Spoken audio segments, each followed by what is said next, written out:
perhaps even more interesting than finding the inverse of a matrix, is trying to determine when an inverse of a matrix doesn't exist or when it's undefined. And a matrix, a square matrix for which there is no inverse or for which an inverse is undefined, is called a singular matrix. So let's think about what a singular matrix will look like and how that applies to the different problems that we've addressed using matrices. So if I had and I'll do a 2 by 2 because that's just a simpler example, but it carries over into really any size square matrix. So let's take our 2 by 2 matrix, and the elements are A, B, C, and D. What's the inverse of that matrix? Well, this hopefully is a bit of second nature to you now. It's 1 over the determinant of A, 1 over the determinant of A, times the adjoint of A, and in this case you just switch these two terms, so you have a D and an A, and you make these two terms negative, so you have minus C and minus B. So my question to you is, what will make this entire expression undefined? Well, it doesn't matter what numbers I have. If I have numbers here that make A defined, then I can obviously swap them or make them negative, and it won't change this part of the expression. But what would create a problem is if we attempted to divide by 0 here, if the determinant of the matrix A were undefined. So A inverse is undefined,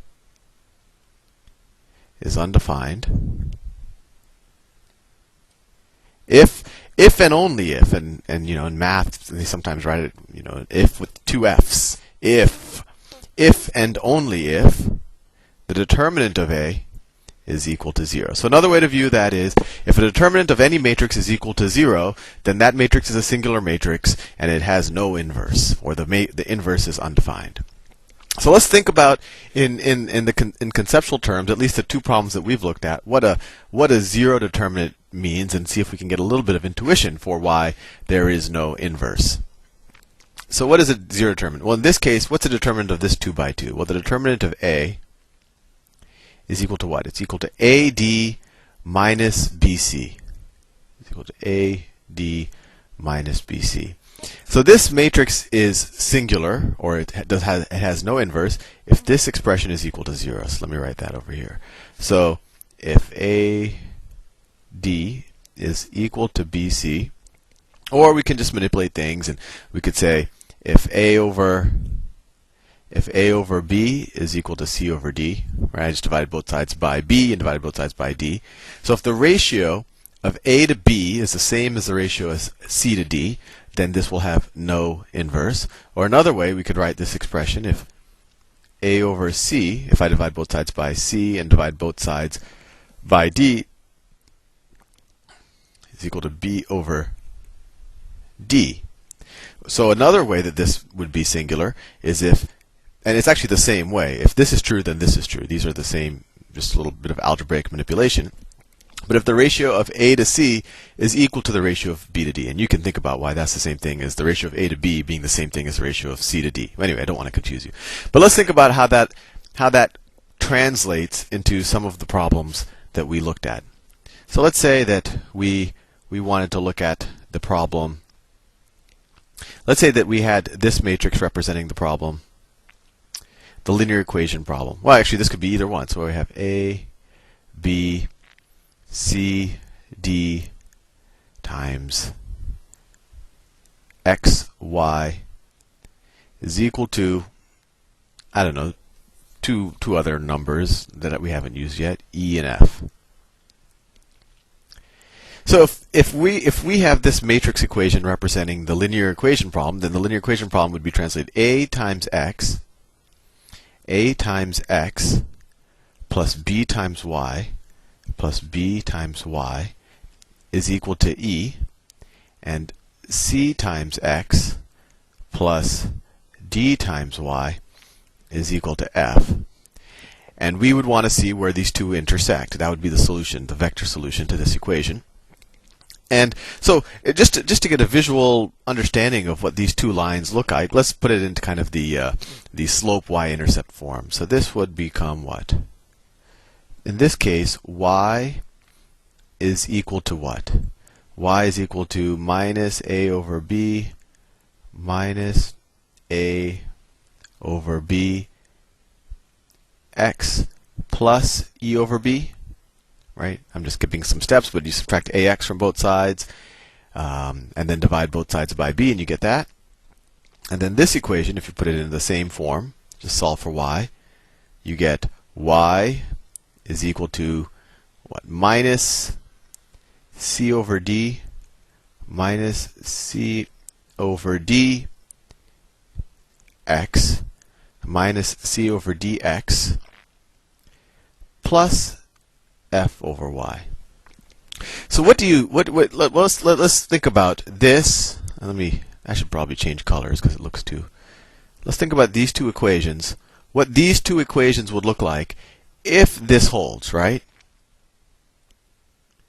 And we said if this holds, then we have no determinant, and this becomes a singular matrix, and it has no inverse, and since it has no inverse, you can't solve this equation by multiplying both sides by the inverse, because the inverse doesn't exist.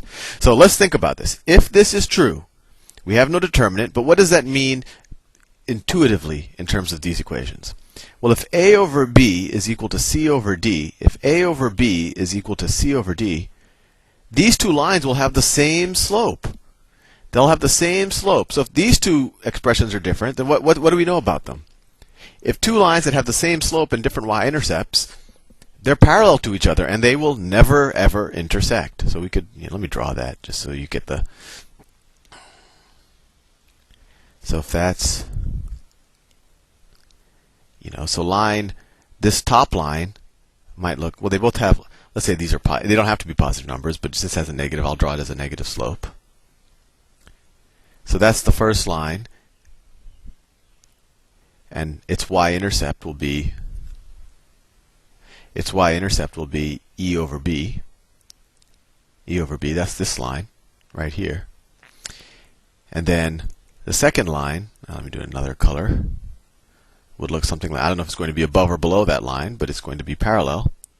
It'll look something like this. It'll look something like that, and that line's y-intercept, so that's this line. That line's y-intercept is going to be f over y.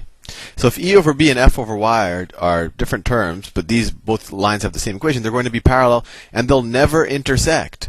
So there actually would be no solution if someone told you, well, just the traditional way that you've done it, either through substitution or through adding, subtracting the linear equations, you wouldn't be able to find a solution where these two intersect if a over b is equal to c over d. So one way to view the singular matrix is that you have parallel lines. But then you might say, hey, Sal, but these two lines would intersect if e over b equaled f over y. If this and this were the same, then these would actually be the identical lines.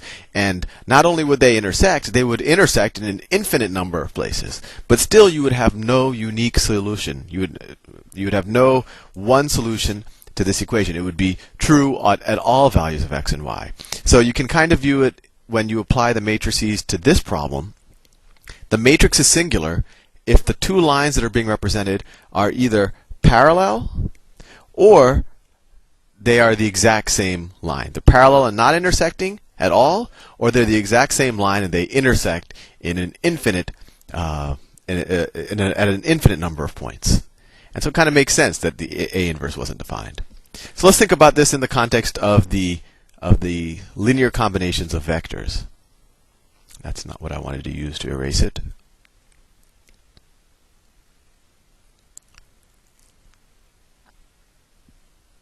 So when we think of this problem in terms of linear combination of vectors, we can think of it like this, that this is the same thing as the vector AC times x plus the vector BD times y is equal to the vector EF.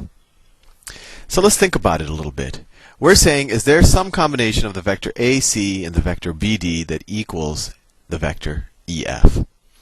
But we just said that if we have no inverse here, we know that because the determinant is 0, and if the determinant is 0, then we know in this situation that A over C must equal B over D. So A over C is equal to B over D.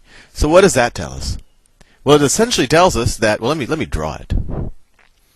And maybe numbers would be more helpful here, but I think you'll get the intuition. I'll just draw the first quadrant. I'll just assume both vectors are in the first quadrant. Let me draw. So the vector AC, let's say that this is A. Let me do it in a different color. So I'm going to draw the vector AC. So if this is A, and this is C, then the vector AC looks something like that. Let me draw. I want to make this neat. The vector AC is like that. And then we have the arrow. And what would the vector BD look like? What does the vector BD look like? Well, the vector BD, well, unless I could draw it arbitrarily someplace, but we're assuming that there's no derivative. There's no determinant.